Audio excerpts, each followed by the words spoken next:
จากเวียดนามมาดูอีกหนึ่งประเทศเพื่อนบ้านครับใกล้ๆกับประเทศไทยนั่นก็คือสปป.ลาวนะครับล่าสุดนี้ GDP ของลาวนั้นเติบโตขึ้นอย่างต่อเนื่องหลังจากเป็นประเทศเนื้อหอมครับเปิดสัมปทานให้จีนเข้าไปลงทุนในหลายภาคส่วนอุตสาหกรรมติดตามได้พร้อมกันจากรายงานพิเศษครับโครงการเขตเศรษฐกิจพิเศษบึงธาตุหลวงเริ่มดำเนินการมาตั้งแต่ปี 2554 บนพื้นที่กว่า 2,000 ไร่กระทั่งเริ่มวางศิลาฤกษ์ลงมือก่อสร้างเมื่อเดือนธันวาคม 2556 ณ ใจกลางนครเวียงจันทร์ซึ่งกำลังจะกลายเป็นศูนย์กลางธุรกิจที่มีสิ่งอำนวยความสะดวกอย่างครบวงจรทั้งโรงแรม 5 ดาว โรงพยาบาล คอนโดมิเนียม ศูนย์การประชุมและเส้นทางน้ำที่จะเชื่อมระบบการเดินทางของทั้งเมืองโดยมีบริษัทเซี่ยงไฮ้วั่นเฟิงจากจีนเป็นผู้พัฒนาทั้งหมดและเป็นสิ่งบ่งชี้ได้ว่าลาวได้เปิดประเทศและให้สัมปทานแก่จีนอย่างเต็มตัวแล้วเพราะให้ระยะสัมปทานนานถึง 99 ปีส่วนเงินลงทุนก็มากกว่า 50,000 ล้านบาทซึ่งทางการลาวมองการเจริญเติบโตครั้งนี้ว่าจะช่วยให้เศรษฐกิจขยายตัวมากกว่าเดิมถึง 10 เท่าต่อปีจากที่ปัจจุบันก็เติบโตอยู่ที่ร้อยละ 7-8โครงการบึงธาตุหลวงไม่ได้เป็นโครงการแรกของการเปิดรับการลงทุนจากจีนซึ่งสะท้อนได้จาก GDP ของลาวตลอดช่วงระยะเวลา 5 ปีที่ผ่านมานับตั้งแต่ปี 2552 ถึง 2556 จะเห็นว่าจีนใช้เม็ดเงินลงทุนมากกว่าทุกๆประเทศที่เข้าไปลงทุนในลาวเลยทีเดียวโดยในปี 2552 ค่าเฉลี่ยอยู่ที่ร้อยละ 91.35 ปี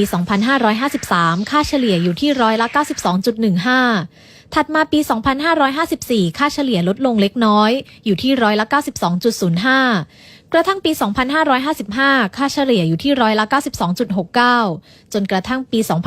2556 ค่าเฉลี่ยได้ขยับขึ้นไปที่ร้อยละ 93.05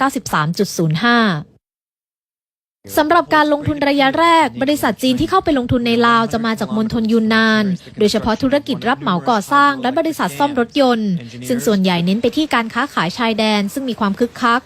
ส่งผลให้สินค้าของจีนไหลทะลักเข้าไปจำหน่ายในร้านค้าของลาวเป็นจำนวนมากขณะที่จีนก็รับซื้อไม้ซุงสมุนไพรและสินค้าทางการเกษตรจากลาวเป็นการแลกเปลี่ยนทางการลาวได้เปิดรับระบบทุนนิยมซึ่งเคยเป็นสิ่งต้องห้ามของชาติสังคมนิยมมากขึ้นส่วนการดำเนินความสัมพันธ์กับต่างประเทศก็ไม่ได้อิงอยู่กับพันธมิตรที่มีระบอบการปกครองเดียวกันอีกต่อไปเพื่อยกระดับและเตรียมตัวรับการเปิดประตูสู่เศรษฐกิจอาเซียนแต่ลาวก็ยังติดข้อจำกัดสำคัญทางภูมิศาสตร์คืออาณาเขตที่ไม่มีทางออกทะเลลาวจึงเปรียบเสมือนถูกปิดล้อมจากประเทศเพื่อนบ้านและไม่สามารถขนส่งสินค้าออกสู่ตลาดด้วยตัวเองได้เต็มที่นักขณะเดียวกันจีนยังหวังจะให้ลาวเป็นประตูเชื่อมโยงจีนเข้ากับชาติเอเชียตะวันออกเฉียงใต้โดยเฉพาะกับไทยเห็นได้จากเส้นทางคมนาคมทางบกคือเส้นทาง R3A ส่วนเส้นทางรถไฟที่สร้างมาจากมณฑลยูนนานผ่านเข้าสู่แขวงหลวงน้ำทามุ่งหน้าเข้าเมืองท่าแขกของเวียงจันทร์และไปยังแขวงคำม่วนซึ่งจุดนี้สามารถขยายเข้าสู่พื้นที่ภาคกลางของเวียดนามได้และยังเชื่อมกลับมายังจังหวัดนครพนมของไทยด้วย